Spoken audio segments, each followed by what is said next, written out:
You're watching TVC Breakfast. To our next discussion now, this is a story that we have been following. It's a story also of concerning proportions. Well, the military authorities have released pictures of 8 persons wanted in connection with the killing of 8 personnel in Okuama, Delta State. The remains of the 17 military personnel were laid to rest earlier in the week with full military honors at the National Military Cemetery, Abuja, on Wednesday, where the Chief of Defense Staff reaffirmed the resolve of the armed forces to bring to book those behind the killings. And their names are, that is the declared persons, or the persons declared wanted: Akeru Omotegbono Ekpepo Arthur, Andalwe Bakiri Ogoli AB, Akata David. Others are Sinclair Oliki, Clement Ogenerukewe, and Ruben Barrow. We all have a collective responsibility of doing right. That said, a banner for the wanted persons involved in the killing of the 17 soldiers that were buried yesterday is hereby released to the press. And we encourage citizens, particularly those in Delta State, to assist in the investigation by flushing these persons out. What we do in a situation where there is tension is to de-escalate it. And where it has gone out of hand, we contain it to make sure it doesn't spread. So what has happened in Delta must never repeat itself. And it is for that reason that we have put out this banner of 8 persons, including a woman, as wanted persons. All right, joining us now in the studio for this conversation is Public Affairs Analyst Tipo Oyewole. Welcome. And happy public holidays, yes. Happy Good Friday, so to speak. But yes, this is a matter that still remains on the front burner for obvious reasons. Now the army is intensifying its pursuit of these persons and has released the names and pictures of persons declared wanted, 8 of them. But what are your thoughts so far? Oh, well, personally, I believe that the attack on our military personnel is really unacceptable. We've always said this, and speaking of either they were ambushed or not, you remember that last year, 2023, we had a few cases of this. Unfortunately, we had a similar ambush in March 2023 of our military personnel. Right. We had another one around August 2022. We had a few of those as well. For me, it is a bit alarming that people, one, no matter who they are, no matter which part of the country they reside in, would be confident enough to do that in the first place, that you want to ambush the military and you believe that there will not be casualties at the point of attack now. Mm-hmm. So for me, I believe it takes some kind of insane boldness that I don't know where that's coming from. But we must also look at the issue of how that is possible, because we had said this, I believe another one happened 3-4 years ago, where we kept asking the question, how is that possible that a top military official his convoy was ambushed? Because this is not something that's put there in the public. It's not like he's going to leave the base and then he'll do a TikTok video or Instagram video and say, okay, I'm going to this particular location, this is going to be my route, this is what's going on. So how were they able to ascertain where they were going to be, where they were going to go through at any particular time? Because the whole concept of an ambush means that you have foreknowledge of a person's route, and then you're able to properly prepare for when they come through for you to attack. That's literally the whole point of an ambush. So those are things that I would want us to really look at and want the military intelligence officers to really look at while they're considering this investigation. But that being said, the release of the 8 names is a step in the right direction. We hope that the investigation is done and thorough, and that it will be done in a very transparent manner as well. That if they are found to be guilty, that the law take its due course. So that is, for me, a step in the right direction, because up until now, we've not had any persons being declared when these kind of things happen. And we're hoping that this will be the very last time that we'll hear that our military officers are being ambushed in any given form. Well, we saw in that report of the king of Ewu Kingdom, Clement Ipolo, turned himself in, you know, against the claim that he has been wrongly listed among the wanted criminals. And that begs the question, does it not put the question around the credibility or the veracity of the claim of those names or faces we have on the wanted list of the military? Not necessarily, because he still has to be proven innocent, because he's innocent until proven guilty. So it's either he's proven innocent or proven guilty. So it's when maybe he's been tried through a court of law and then he's been proven innocent, then we can say that, okay, how did you gather the intelligence to add him on the list? Then can we rely on the credibility of the list in its entirety? How did you come about those names and all of that? So then we can beg the question of how all of that came about. But for now, I believe that whomever the suspects are, that they turn themselves in to the appropriate law enforcement agents for the proper investigations to be carried out, so that we can know if you're to be exonerated or otherwise. But for me, I believe that him turning himself in is a step in the right direction. Right, and you know, I want to even take it further from, you know, what you just said in passing about, and it replicates some concerns on ground. One of them expressed by Femi Falana, who says, you know, the army shouldn't bungle this case. There should be a limit to where it can, you know, push this, transfer it to appropriate law enforcement agencies. It's not in your place as the army to declare people wanted.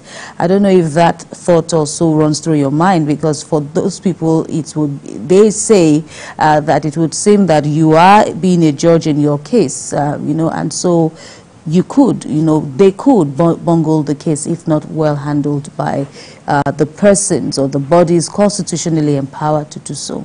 Yes, and that's one thing that I would want them to take heed of, because I alluded to that a bit earlier, that it would be good that even if they are apprehended by the army, they be handed over to the police, because we must also respect jurisdiction and the rule of law. Because now they have public sympathy on their sides. Every single person is outraged. They must also tread carefully. We understand that a precedent must be set, that you cannot do this and get away with this. However, we must also, and they must also be seen to obey and follow the rule of law. So it isn't just about getting revenge on the men that were killed, but it is about seeking justice. And the only way we can seek justice is doing it through appropriate courts. So if they are apprehended by the army, they should be handed over to the police and then tried by the courts.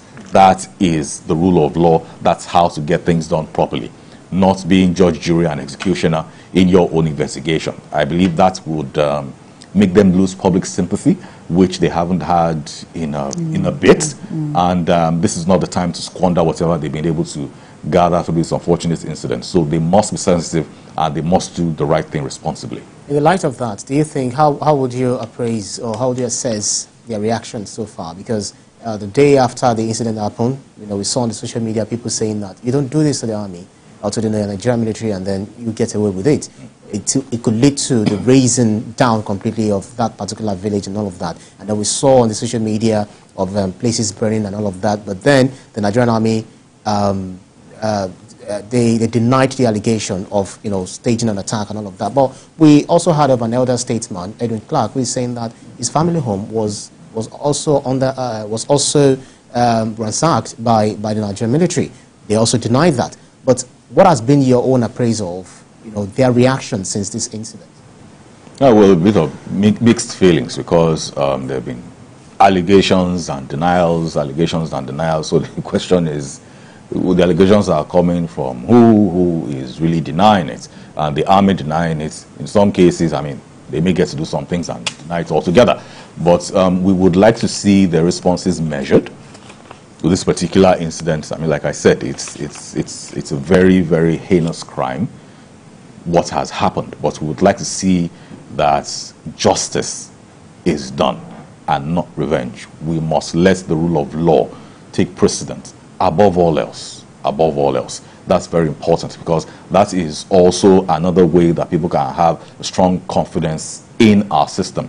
Now, a lot of people are saying that the law enforcement agencies, the judiciary, they have their different thoughts on them. So this is a good time for us and for them to reinforce the confidence that a lot of people should have in those institutions. And they must see it as a very unique opportunity to win people to their side, because it is when you win people to your side that you would have better intelligence in terms of your operations in different parts of the country.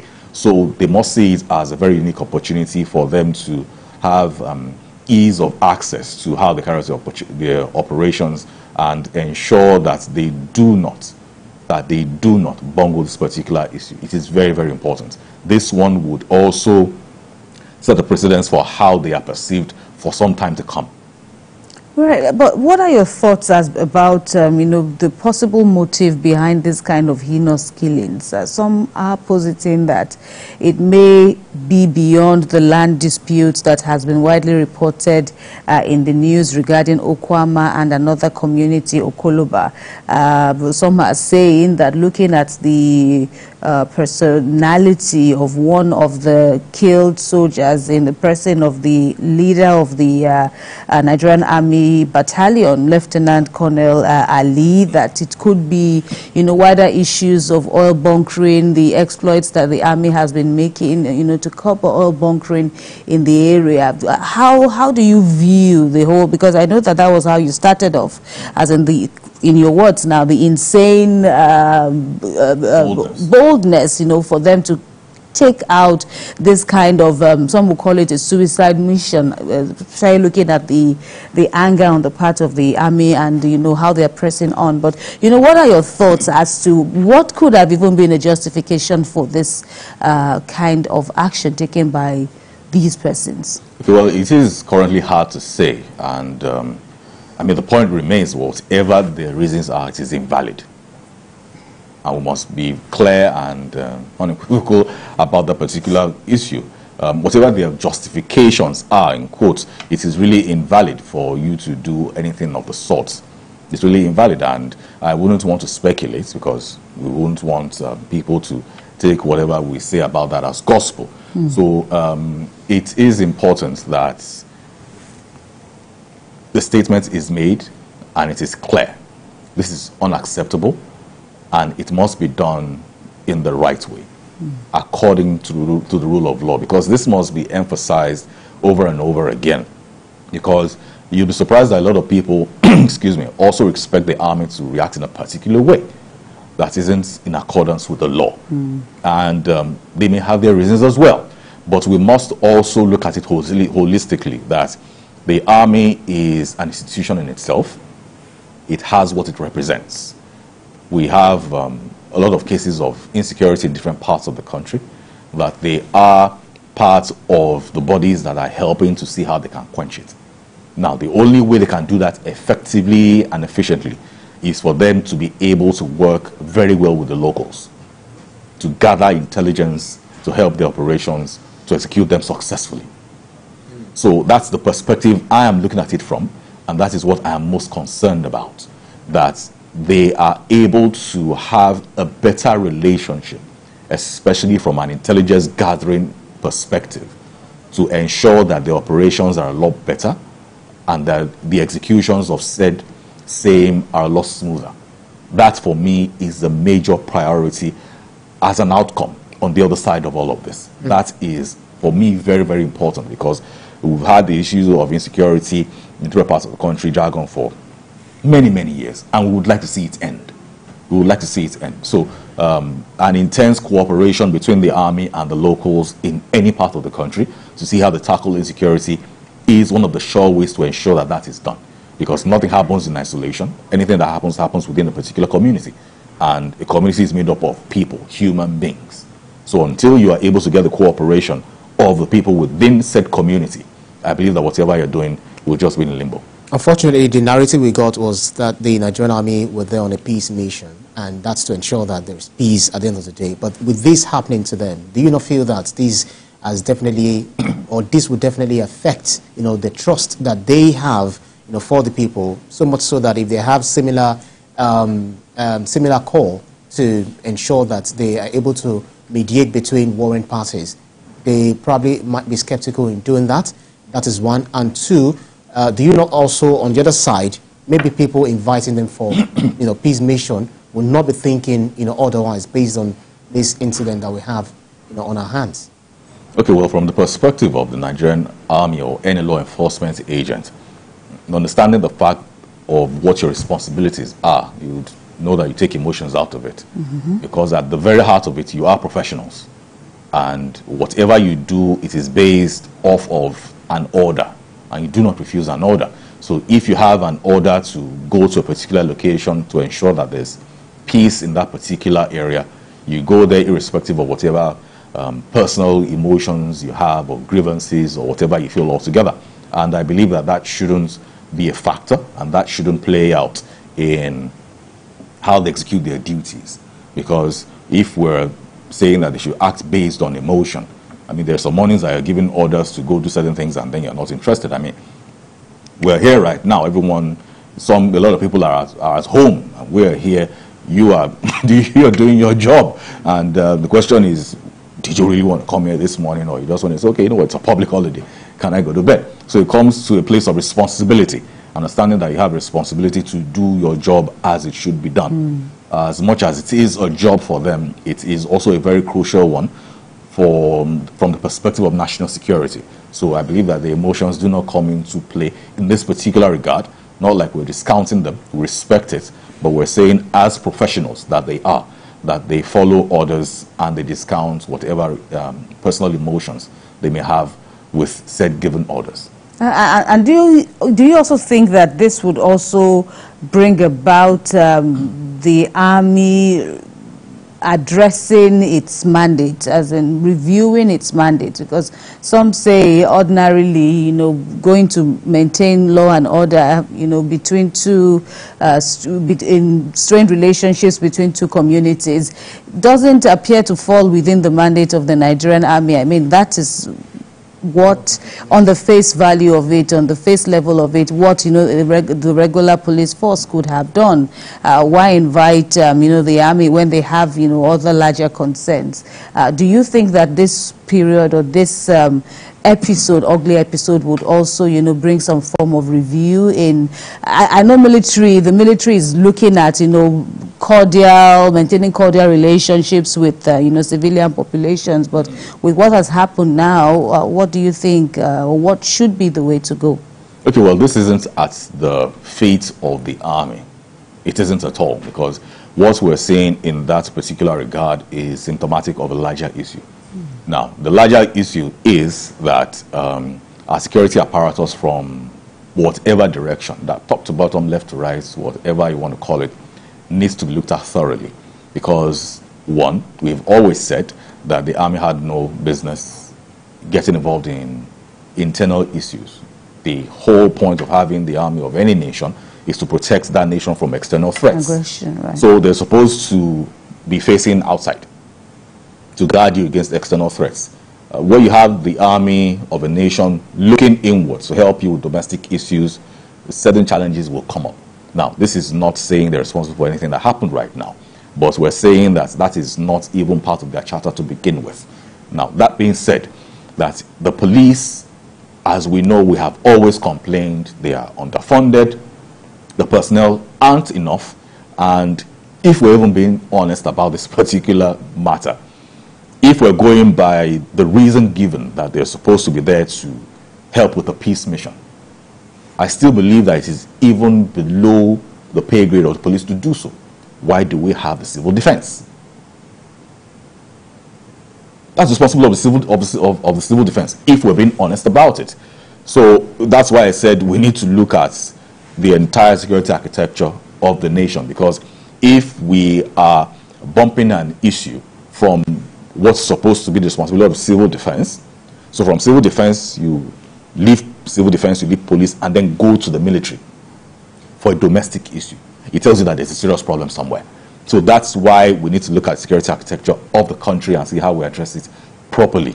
Everyone should have a proper mandate and should operate within that mandate and not go beyond their charter. Right, and I think it also speaks to us as a people because, you know, in this climb, one would say if you see a regular police officer, maybe you there's a breakdown of law and order, you see a police officer, pardon my vernacular there, you know, they probably won't take the police officer serious as against when they now see a soldier coming in to maintain the peace, and then, you know, people will naturally adjust because of this higher regard that they seem to have for soldiers as against police officers. Doesn't that speak to, you know, some culture change that we need to imbibe as a people?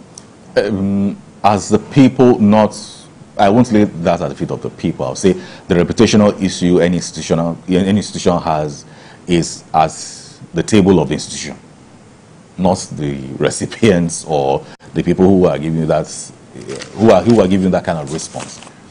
So, for the police and the reputation with regards to the reputation of the army, is solely and squarely at the table of said institutions, not the people, because whatever reaction you are getting from people would have been whatever behavior you have acted upon consistently that has allowed them to make certain deductions about your institution, about your agency, about your body. So we cannot hold the people responsible for reacting in a certain way when there has been consistent action in a particular direction. So I believe that it is for whatever institution that is involved in or that is concerned with having whatever reputation to see how they can fix up if it isn't good enough, and if it is in a certain way that they do not like, to see how they can address it. That's right. And I believe that you know, there are some of these issues that the local communities should be able to handle themselves. They've got a king on one hand and king on the other hand. What's your advice for this community, you know, going forward, especially in handling similar situations in the future? Well, in the case of, I mean, taking it from the context that was a clash between different communities, yes, we would say that we expect more from the traditional rulers of said communities, and it would be an embarrassment that you're a traditional ruler in a particular community and then that kind of conflict is going on, because I do not believe that any kind of conflict or issue will happen without the community leader, with whatever title, being aware of this. Now, doesn't mean they are complicit, but it does mean that they will be aware of it at the brewing level.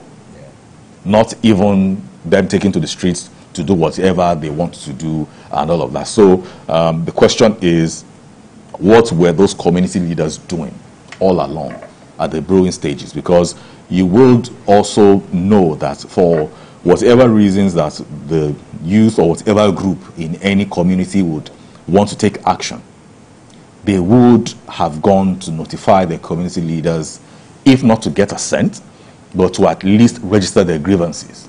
That these are the issues we're having, these are the things we do not like, what are you going to do about it? So, was it handled well at the community leader level, or was it handled poorly? So we also need to have these conversations with the community leaders, not just in this particular case, but also everywhere in the country, because I do not believe that there's any part of this country where we do not have a community leader with whatever title they choose to go by. And they must also understand that with that particular role and title, that they have responsibilities to their community, not just representing them, but to ensuring that there is peace, there's order in those communities, right, as given by the law. All right, that's all we have time for, Dupo Oyewole. Thanks a lot for your contributions on the program regarding this subject. Many thanks again. Still ahead on TVC Breakfast.